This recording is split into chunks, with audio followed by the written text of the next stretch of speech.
Good evening, everyone. Hope you're all doing fantastic. It's a lovely Friday evening at the moment. I am doing some work at the moment at home on this lovely, beautiful, amazing. There's no sun actually, so it's not that great Friday evening. Look at the camera. I thought I'd talk about price tanking in this video because over the sort of year and a half-ish from what I've been selling, I've actually come up with my own system, my own internal system in my brain around price tanking and how I deal with it on a large-ish scale. I've got about over 500 SKUs.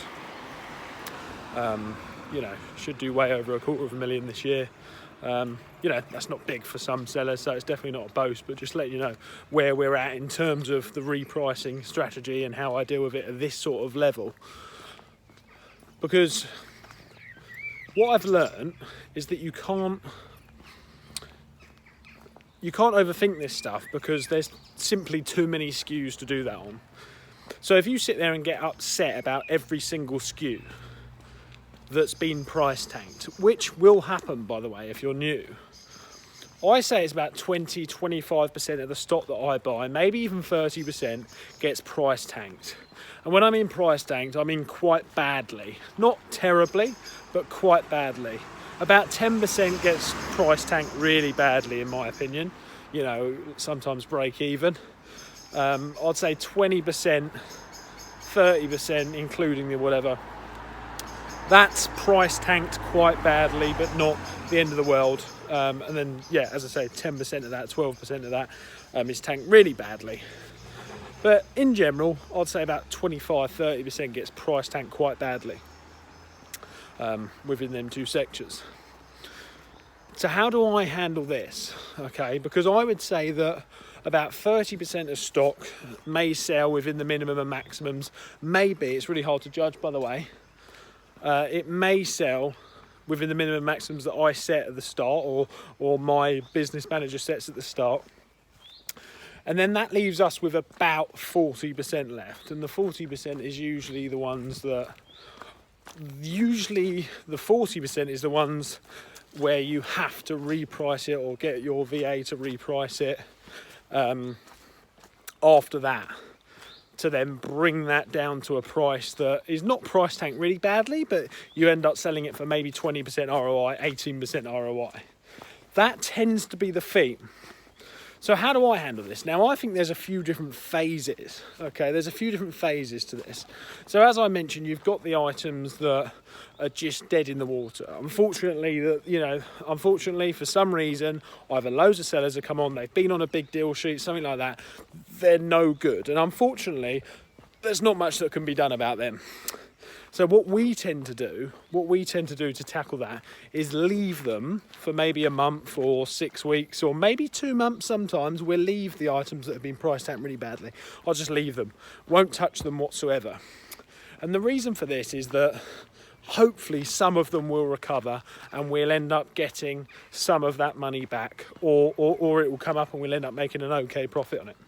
So I leave them to start with, but monitor them for the next month, 2 months, and then tweak them if needs be. You know, if we're only a little bit off the buy box or whatever, it might recover a bit. That's what I do with them sort of ones, okay? The next level stuff, okay, the next level. And what I mean the next level is the ones that are they're sort of price tanked quite badly, but you can still make a tiny bit of profit on them or break even, okay? That's the next level stuff.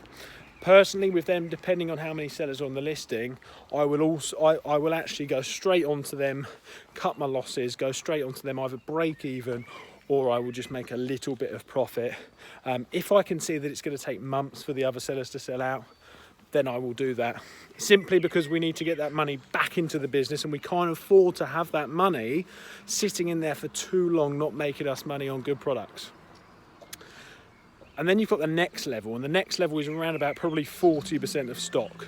And that 40% of stock is the items that you thought you were going to make 30% or 40% ROI on, but you end up realizing they've been price tanked. Not terribly, but not great. And you end up having to take 20% ROI, 18% ROI, something like that.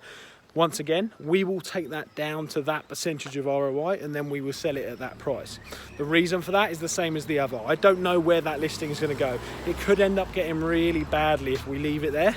So personally, what we do, we personally take it down. Look at the camera. We personally take the price down and just let it sell out at that lower ROI. Cut our losses. Just let it sell out the lower ROI, because we don't want to be sitting on too much stock. It's too risky to sit on it, and it could go downhill from there. Generally, I learned this from watching me Amazon. If sellers are piling on, they're going to keep piling on. If sellers are dropping off, they're going to keep dropping off. Generally, that's the theme that I sort of see as well. So obviously, depending on that theme, we may leave some of them, but generally that's what we do. Depending on how the theme's looking on the keeper graph. But once again, you can't spend too much time analysing this stuff. Sometimes you just have to, just say, okay, we're not going to make as much profit, and just get rid of it, because otherwise you could end up sitting with stock for too long. It's all right when you're smaller, when you're just starting out, but when you get bigger, when you've got over 500 SKUs, it's hard. You've got to have a system that doesn't take up too much time. And then you've got the other products. And the other products are the ones that sell within the minimum and the maximum that you originally set on your repricer. And that's great. And obviously we just let them sell. And sometimes they're slow sellers, and that's fine. We'll let them sell. If we haven't got the buy box, if we've got the buy box but they're not selling and they're slow seller, that's cool. We just monitor it. We monitor it for 2 weeks, 3 weeks, 4 weeks, 5 weeks, 6 weeks. And if we're checking and the repricer says that there's still stock there, or the Amazon Seller Central says there's still stock there, and it's been 3, 4, 5 weeks, and we keep seeing it, then we start gradually dropping the price. So that's how we deal with the sort of price tanking situation. It is part of the business, unfortunately. It is frustrating. I said to my business partner earlier, I can't wait to, not have to worry about this stuff as much, and just sort of have our own brand, so that we don't have to get price tanked all the time. It's a real problem, but unfortunately, it is part of the business. Is it a good part of the business? No, it's not a good part of the business. But you have to come up with systems to get around it if you want to sort of scale somewhat. So I hope that video's helped. That's what we do, and I will see you in the next.